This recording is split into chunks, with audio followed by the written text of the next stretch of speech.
আসসালামু আলাইকুম। আমি কিছুক্ষণের ব্যবধানে আবার আসলাম।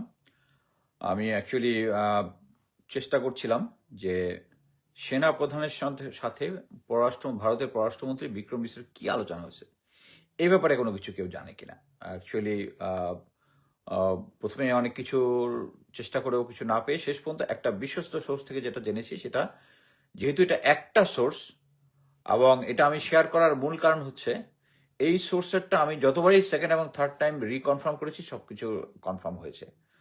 বিশ্বস্ত সোর্স থেকে যেটা জেনেছি সেটা হচ্ছে বিক্রম মিশ্রের সাথে সেনাপ্রধানের আলোচনার মূল বিষয় ছিল হচ্ছে, একটা ছিল হচ্ছে পিলখানা হত্যাকাণ্ডের ব্যাপারে পূর্ণ তদন্ত না করা, আর একটা হচ্ছে বাংলাদেশের সাথে সামরিক এবং বেসামরিক যে সমস্ত চুক্তি হয়েছে, যে চুক্তিগুলা এখনো পাবলিক হয়নি, এগুলো যেন পাবলিক না হয়।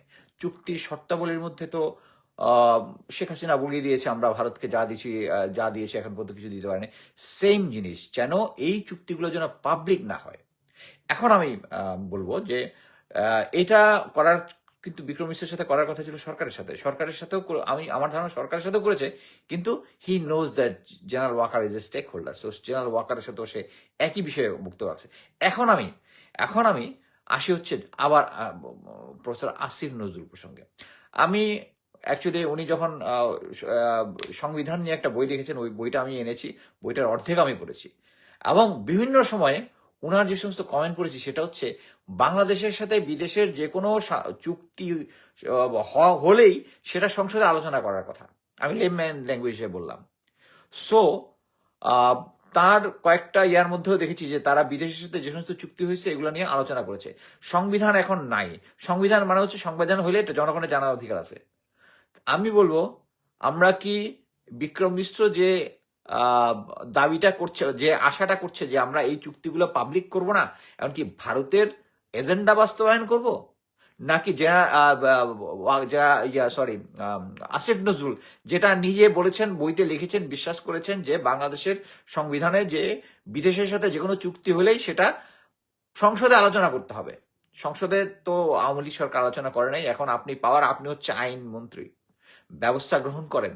না হলে ইলিয়াস যেটা বলেছে যে আপনি ভারতীয় এজেন্ট, এটা প্রমাণিত হয়ে যাবেন। এখন আপনি দেখেন, এই যে প্রমাণিত হওয়াকে প্রেফার করবেন, নাকি এই চুক্তি যেগুলো হয়েছে এগুলা পাবলিকলি আউট করে দিবেন, পাবলিককে জানাবেন। এটা পাবলিকের জানার অধিকার আছে। এবং এইটা করার জন্য জেনারেল ওয়াকারের কাছে গিয়েছে। এবং আমি মনে করি জেনারেল ওয়াকার স্যার, আমি আগেই বলতেছি, আপনার এখনো চান্স আছে। আমরা চান্স দিচ্ছি, অ্যাকচুয়ালি আমার মতে আপনার কোনো চান্স আর নাই। আপনি তো সবকিছুই ভারতের কথা মতোই চলতেছেন এখন পর্যন্ত। বিক্রম মিশ্রের সাথে প্রথম কথা হচ্ছে আপনার এই মিটিংটা করা উচিত হয় নাই। যদি করেন এটা পাবলিকলি বলা উচিত ছিল যে এরকম একটা মিটিং হয়েছে, মিটিং শেষে আসেন। যেভাবে সবসময় একটা মিটিং করার পরে সাংবাদিকদের কোশ্চেনের অ্যান্সার দেয়, আপনারা দিতেন, তাহলে তো আর কোনো কোশ্চেন থাকতো না। সো আমি আবার বলতেছি, জনাব আসিফ নজরুল, আপনি ভারতের সাথে যে সমস্ত চুক্তি হয়েছে, সামরিক বেসামরিক অন্য দেশের সাথে যে কোনোটা হইলেই সংসদের আলোচনা হওয়ার কথা আছে সংবিধান অনুযায়ী, আমাদেরকে দেখান। না হলে প্রমাণিত হবেন যে আপনি ভারতীয় এজেন্ট। ধন্যবাদ।